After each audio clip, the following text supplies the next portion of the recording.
When I teach my grade 12 economics course, I have three rules that we abide by. The first one is pretty simple.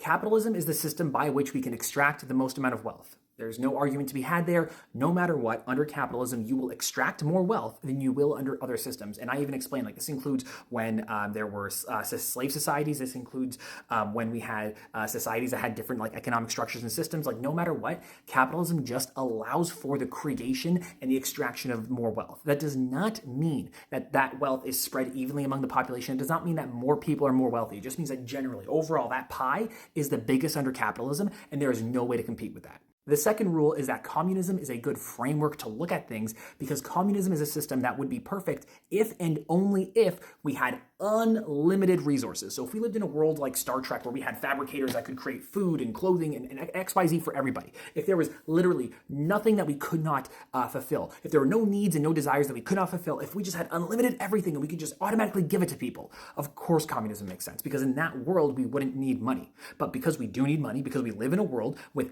limited resources, but unlimited wants, we cannot live in a system that runs under communism. It just would not work. And the third rule that I operate under is that every single economic theory has validity in some scenarios and not in others. Adam Smith's invisible hand, that is well over 200 years old, still has applications in the modern day. Modern theories that are coming up that some people are skeptical of still have applications. There are times when some things work better than others, and there are times like during COVID and during the '08 crisis when we can see some things working better than others, and we've learned to fine-tune ourselves and fine-tune our strategies. That is what we do. We cannot forecast the future. Economics is not a pure science, but we can learn from the past and make different choices in the future. Except there is one thing that we know for a fact does not work. There is one economic theory that is absolute, utter BS, and that is trickle-down economics. There is no evidence that trickle-down economics works. There is 50 years of evidence that says that it's stupid, and if somebody tells you that trickle-down economics works or is that we should be pursuing it, that person literally does not know what they are talking about, and they should not be trusted. Those are my three rules to studying economics. What do you guys think? Leave your thoughts in the comments down below.